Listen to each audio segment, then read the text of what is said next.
Mengejutkan, selalu tampil kompak dan mesra bersama Suprajarto. Seperti yang terlihat di Instagramnya, aktris senior Yenny Rahman justru tengah berkonflik dengan suami keempatnya itu. Siapanya? Nah, diam-diam Yenny melaporkan Suprajarto ke pihak berwajib atas dugaan pemalsuan tanda tangan terkait aset rumah milik Yenny yang berada di Bandung, Jawa Barat. Bersama wanita yang diduga selingkuhannya, Suprajarto yang merupakan mantan dirut sebuah bank BUMN sudah ditetapkan sebagai tersangka sejak 14 April lalu. Lalu benarkah Yenny ingin memenjarakan suami dan wanita yang diduga selingkuhannya itu? Mungkin hari ini kita sama-sama tahu bahwa ada seorang artis namanya Ibu Yenny Rahman. Artis yang luar biasa, artis lawas, artis yang sepi dengan gosip. Namun hari ini kita melihat ada sedikit kisruh tentang perselingkuhan suaminya, yaitu Bapak Supriyanto sebagai dirut komisaris utama bank. Nah, komisaris utama Bank berselingkuh. Kemudian itu kejadiannya sudah cukup lama. Ibu Yenny tetap mencoba menunggu itikat baik dari suami, namun sampai detik ini tidak ada. Nah, beliau melaporkan ada pemalsuan tanda tangan Ibu Yenny terhadap aset yang dimiliki oleh Ibu Yenny bersama suaminya. Itu sudah di lab krim dan sudah dijadikan suaminya tersangka bersama Ibu Alia Karenina, pasangannya. Terjadinya udah cukup lama, terus dia sudah cukup mencoba untuk ini, namun tidak ada itikat baik. Nah, ini tanggal 14 April 2023 ini tersangka dari suaminya. Berarti aset yang tanda tangannya dipalsuin ini aset mereka selama menikah atau pribadi dari aset selama mereka menikah dong, karena kita tahu siapa suami Ibu Yenny, kita tahu siapa Ibu Yenny Rahman yang begitu ikut mensupport karir suaminya. Ini juga ada pemalsuan tanda tangan dan di lab krim. Tahan dulu, Bu. Di atasin. Ke atasin. Lab krim terbukti tanda tangan Ibu Yenny dipalsukan. Mungkin siapapun orang, kalau kita udah terluka, tersakiti, ingat Aisyah aja angus daun di dada nih kalau kita menyaksikan seperti itu. Nah, tentu dia ingin mempenjarakan, tapi nyatanya kan dia cukup baik, cukup sabar menunggu 2 tahun. Nah, sekarang dia kan fight. Kalau memang harus dipenjara, ya penjarakan. Kalau memang bisa hal yang terbaik seperti apa, silahkan Ibu Yenny aja yang tahu.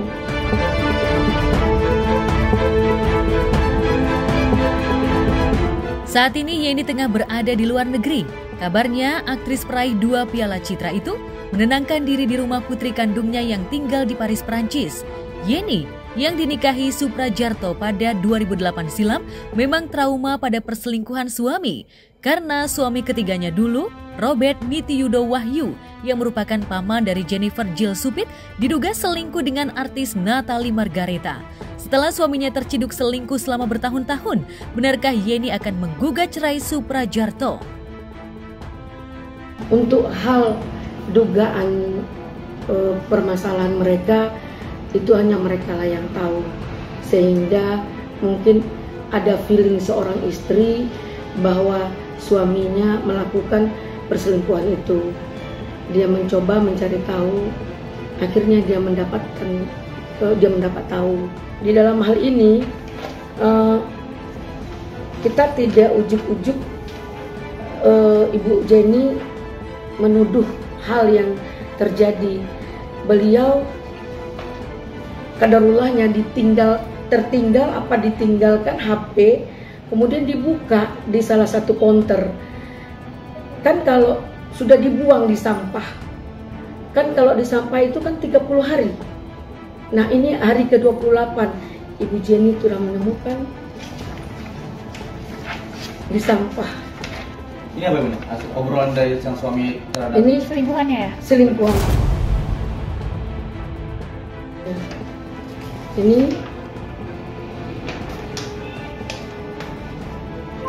Ini perselingkuhannya. Ini perselingkuhan. Coba tahan tuh atas sedikit.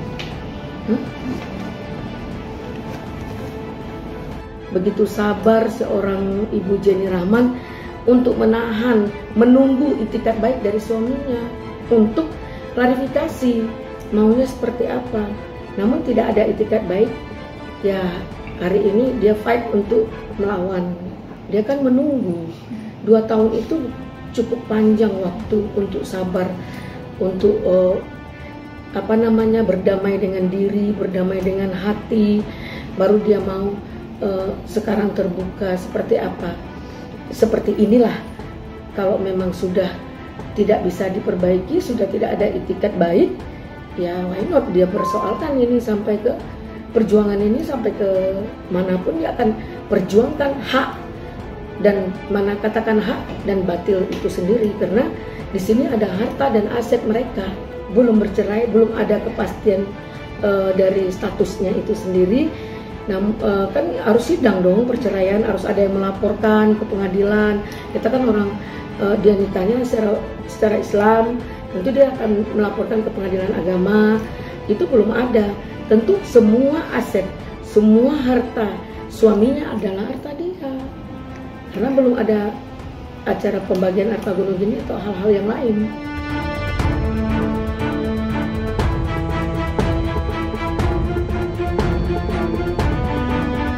Jika bercerai dari Suprajarto, Yeni akan menjanda untuk yang keempat kalinya. Sebelum menikah dengan Suprajarto dan Robert Nitiyudo Wahyu, Yeni pernah menikah dengan pengusaha Budi Prakosa dan beroleh 1 anak. Jauh sebelumnya, di masa jayanya sebagai artis termahal Indonesia tahun 70-an, Yeni pernah menikah dengan seorang anak pejabat di era Orde Baru. Namun pernikahan mereka hanya seumur jagung. Yang jelas dia punya anak. Anak itu sekarang lagi di Paris. Jadi dia ke sana dengan melihat anaknya, mungkin minta konsultasi atau apa, karena dia akan bersikap mungkin dia nggak mau damai atau mungkin mencari jalan pisah atau seperti apa. Terindikasinya nanti Ibu Jenny yang lebih bisa menyampaikan apa maunya Bu Jenny. Untuk kata-kata cerai itu dari Bu Jenny dari awalnya tidak ini. Jika suaminya mengklarifikasi dengan baik, mungkin dia akan sama-sama cari solusi. Mungkin apakah begini, apakah begitu, itu kan bisa dibicarakan. Namun suaminya menelpon nggak ada, tidak pernah memberikan nafkah lahir batin, komunikasi tidak ada. Itu udah nggak serumah gitu, udah sekian lama itu? Sudah tidak serumah. Secara nggak langsung, secara agamisnya dia udah cerai dong. Iya, kalau Bu Jenny-nya tidak ikhlas, 6 bulan berturut-turut, bisa minta talak. Secara gugat cerai gitu. Secara hukum negaranya dia masih tetap suami istri. Masih tetap suami istri karena tidak pernah melakukan gugat cerai.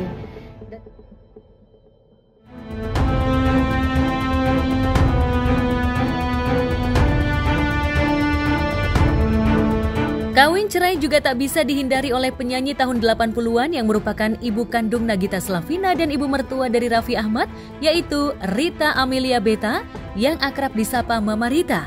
Mama Rita digugat oleh mantan suaminya, musisi Gideon Tanker, ke Pengadilan Negeri Jakarta Selatan terkait harta gonogini yang belum dibagi secara adil hingga 6 tahun pasca perceraian.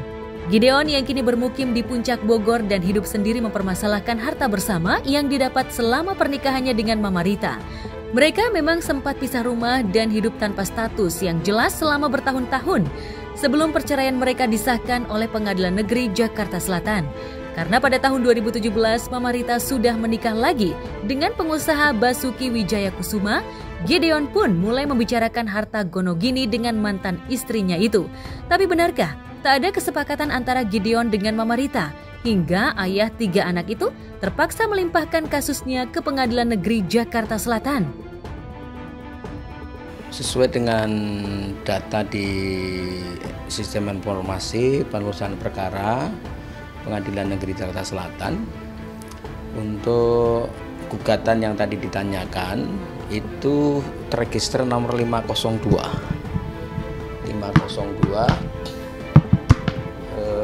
PDTG 2023.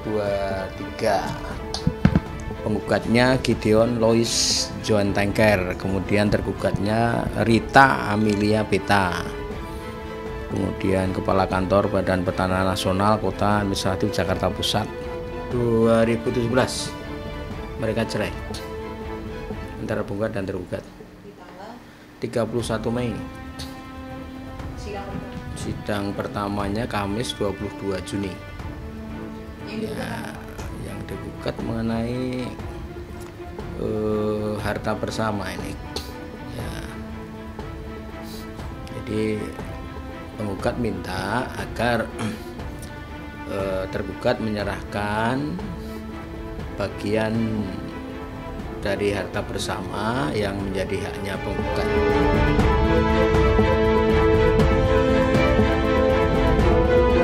Menikah dengan Mama Rita pada tahun 1986, Gideon Tanker memiliki 3 anak, masing-masing Rio Tanker, Nagita Slavina Tanker, dan Marsha Tanker. Di tahun 80-an bersama band Drachma yang digawanginya, Gideon laris manis show ke sejumlah daerah. Bersama Mama Rita ia berhasil membeli 11 aset yang terdiri dari rumah, apartemen, ruko, rumah produksi, rumah sewa, dan beberapa bidang tanah. Lalu benarkah harta bersama Gideon dan Mama Rita mencapai ratusan miliar? Ya tentu harta bersama itu kan harta yang diperoleh saat penggugat dan tergugat menikah. Kalau yang diminta kan di situ ada rumah ya. Nah, jadi yang menjadi harta bersama di sini disebutkan rumah di Cempaka Putih. Ya, di Cempaka Putih itu ada 2, kemudian di Tebet, kemudian di Mampang, kemudian ada restoran, ada penginapan, resort di Klungkung, apartemen. Intinya kan dari berbagai harta tadi, penggugat minta agar dibagi separuh, 50%. Pisah rumah sejak 1996 silam, Mama Rita dan Gideon baru resmi bercerai pada tahun 2017 silam. Proses cerai mereka sempat tersendat karena perbedaan keyakinan dan pertimbangan anak-anak yang saat itu masih di bawah umur. Sebagai anak, Gigi dan kedua saudaranya sempat menginginkan mama papanya rujuk. Namun akhirnya mereka sadar bahwa perceraian adalah yang terbaik bagi kedua orang tuanya. Lantas, apakah Gigi sempat diajak diskusi sebelum Gideon menggugat Mama Rita secara perdata? Kalau dari aku pribadi, nggak mungkin aku bisa jelaskan satu-satu karena memang banyak hal-hal yang sifatnya pribadi, gitu, sifatnya privasi keluarga, sifatnya permasalahan keluarga intern kita gitu yang nggak mungkin kita naikin ke publik.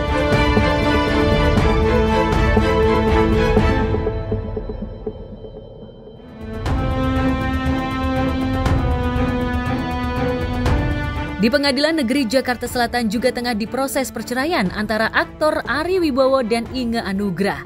Setelah mediasi gagal, Ari dan Inge sepakat untuk adu bukti di depan majelis hakim terkait materi pokok perkara yang digugat Ari. Selain menggugat cerai istrinya, Ari juga menggugat hak asuh kedua putranya. Inge sendiri tidak mempermasalahkan gugatan Ari terkait hak asuh anak.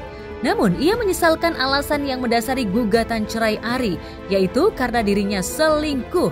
Lantas, seperti apa proses sidang beragendakan pembacaan gugatan dari pihak Ari? Untuk perkara gugatan perceraian atas nama R. Arianto Wibowo terhadap Inge Anugrah, itu mediasi kan gagal. Oleh karena mediasi gagal, maka acara selanjutnya adalah dilanjutkan dengan pembacaan surat gugatan. Nah, sidangnya untuk pembacaan gugatan itu dijadwalkan hari Senin tanggal 12 Juni. Kalau di dalam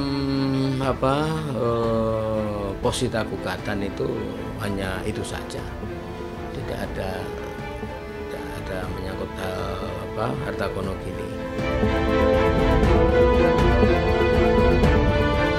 Kisruh rumah tangga Ari dan Inge menyedot perhatian publik lantaran Inge tidak mendapatkan harta gono gini selama 17 tahun menikah dengan Ari. Kesepakatan cerai dan perjanjian pranikah memang menyudutkan pihak Inge hingga ia terpaksa tinggal di kos-kosan lantaran tak punya pekerjaan tetap dan tempat tinggal. Sebagai kakak ipar, bagaimana reaksi Ira Wibowo melihat adik iparnya sudah hengkang dari rumah Ari meski belum ketok palu? Aku nggak mau ikut-ikut.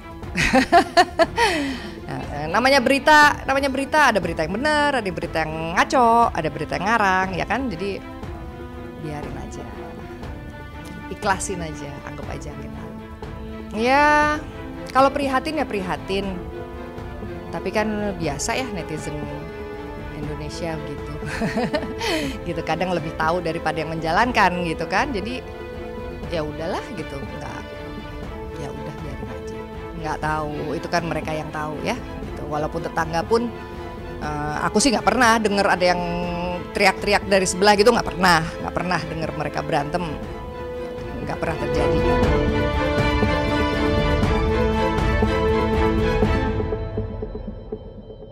Ya, Ira percaya jodoh adiknya dengan Inge sudah berakhir. Ia pun tak bisa memediasi keduanya atau memberikan tips berumah tangga yang baik. Karena pernikahannya dengan Katon Bagaskara pun berakhir dengan perceraian. Yang terpenting bagi Ira, anak-anak Ari dan Inge tidak kehilangan kasih sayang kedua orang tuanya. Kalau terganggu, kalau hati pasti kan gitu, ya Arinya, ya Ingenya, ya anak-anak gitu, pasti nggak mungkin nggak ada pengaruh gitu. Tapi saya lihat sih mereka tetap menjalankan hari-harinya dengan normal mungkin. Ya itulah resiko kerja di dunia entertainment gitu ya, apalagi di zaman sekarang. Mau kita berlaku baik, punya image yang bagus selama puluhan tahun, ada pemberitaan satu aja yang jelek, yang belum tentu juga benar, itu bisa langsung kayak menghancurkan image yang udah dibangun bertahun-tahun. Itu sangat menyedihkan, tapi ya udahlah gitu. Kalau buat aku nanti juga waktu yang akan berbicara mana yang benar, mana yang salah, itu aja. Aku pastinya support Ari dengan doa. Gitu, mudah-mudahan ya semuanya bisa terselesaikan dengan baik. Hasilnya yang terbaik untuk semua, untuk Ari, untuk anak-anak, dan untuk Inge juga. Adik. Baik sih, dia sangat perhatian gitu. Yang selama ini saya lihat juga dia sangat perhatian ke keluarga gitu ya. Kalau kecilnya kan nakal gitu ya, suka menggangguin aku gitu. Nah gedenya tuh ya aku menjadi kakak yang cukup bangga gitu punya adik kayak Ari.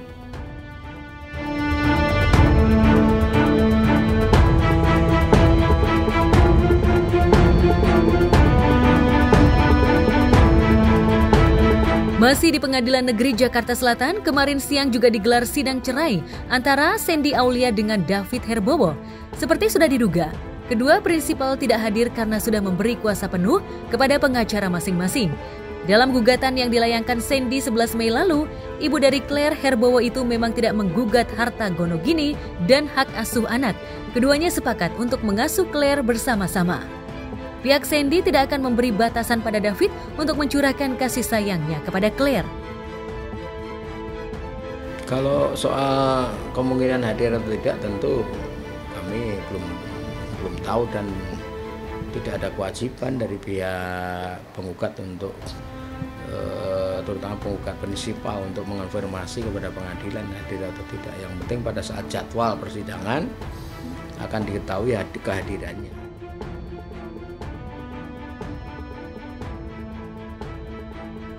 Pekan depan di hari yang sama, sidang cerai akan dilanjutkan dengan agenda pembuktian saksi dari pihak penggugat. Dalam hal ini Sandy. Lalu benarkah Sandy akan menyertakan ART dan ayah kandungnya Kimas Yusuf Effendi sebagai saksi?